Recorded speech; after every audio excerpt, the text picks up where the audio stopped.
my people, hear my teaching. Listen to the words of my mouth. I will open my mouth with a parable. I will utter hidden things, things from of old. Things we have heard and known.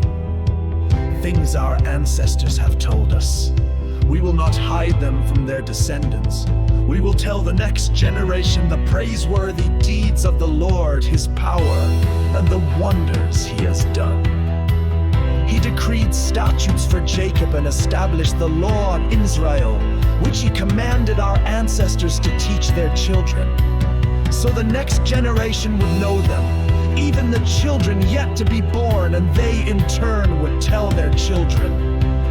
Then they would put their trust in God and would not forget His deeds, but would keep His commands. They would not be like their ancestors, a stubborn and rebellious generation, whose hearts were not loyal to God, whose spirits were not faithful to Him. The men of Ephraim, though armed with bows, turned back on the day of battle. They did not keep God's covenant and refused to live by His law. They forgot what He had done, the wonders He had shown them. He did miracles in the sight of their ancestors in the land of Egypt, in the region of Zon. He divided the sea and region of Ruth. He made the water stand up like a wall. He guided them with a cloud by day, and with light from the fire all night. He split the rocks in the wilderness. And gave them water as abundant as the seas. He brought streams out of a rocky crack and made water flow down like rivers.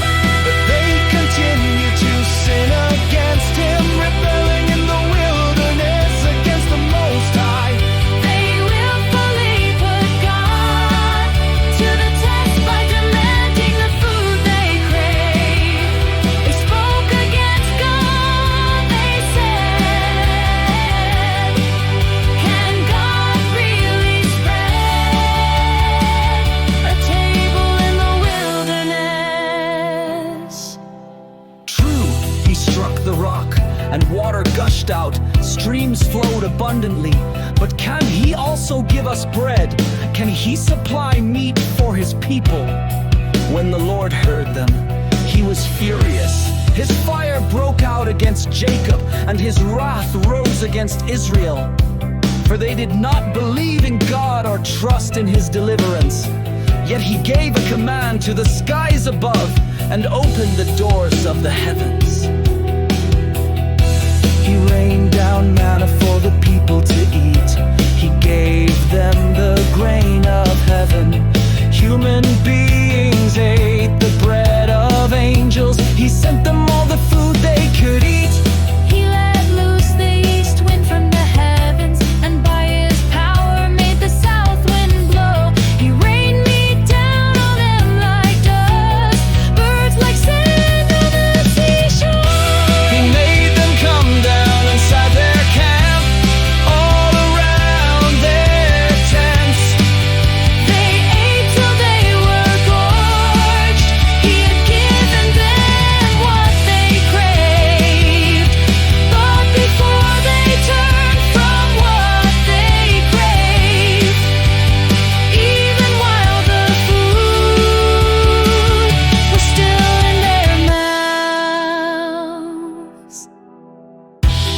God's anger rose against them. He put to death the sturdiest among them, cutting down the young men of Israel.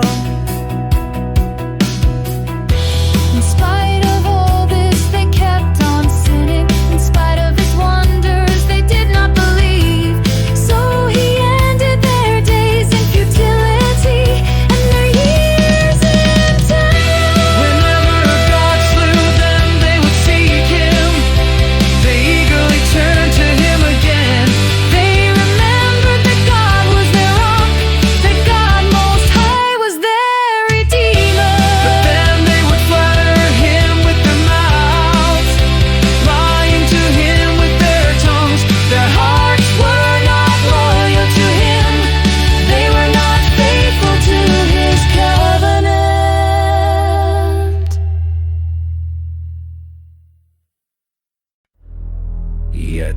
was merciful.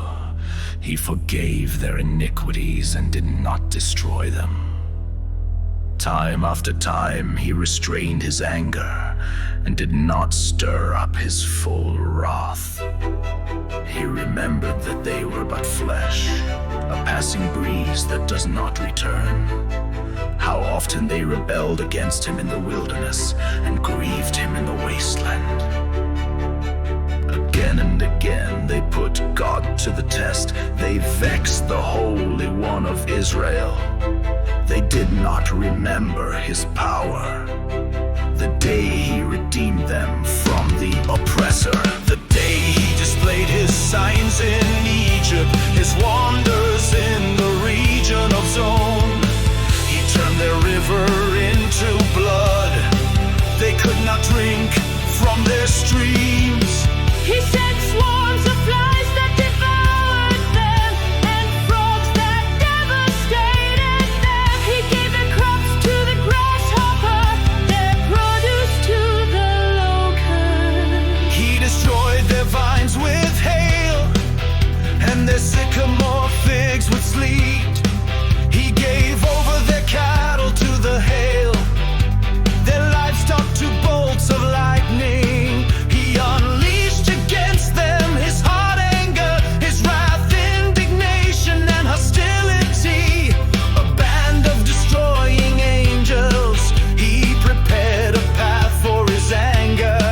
He did not spare them from death, but gave them over to the plague. He struck down all the firstborn of Egypt, the first fruits of manhood in the tents of He brought hell. his people out like a flock. He led them like sheep through the wilderness.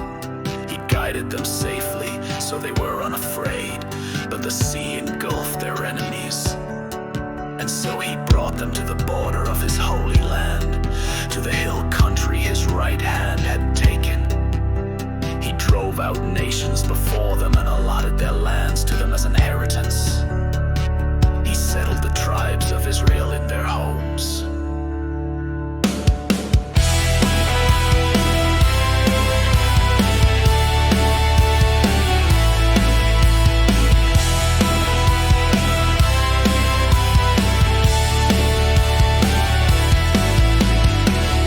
But they put God to the test and rebelled against the Most High.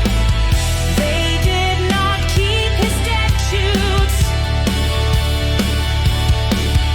Like their ancestors, they were disloyal and faithless, as unreliable as a faulty bow. They angered him with their high places. They aroused his jealousy with their idols.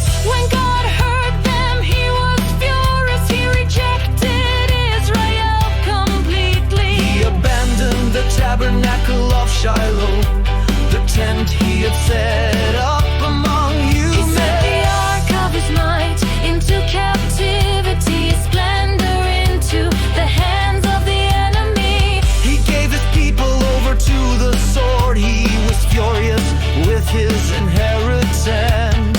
Fire consumed their young men, and their young women had no wedding songs. Their priests were put to the sword, and their widows could not weep. Then the Lord awoke as from sleep, as a warrior wakes from the stupor of wine. He beat back his enemies. He put them to everlasting shame. Then he rejected the tents of Joseph. He did not choose the tribe of Ephraim.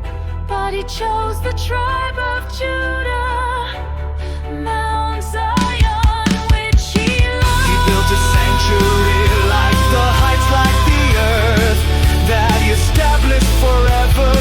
He chose David, his servant, and took him from the sheep pens. From tending the sheep, he brought him to be the shepherd of his people, Jacob of Israel, his inheritance. And David shepherded them with an With skillful hands, he led them.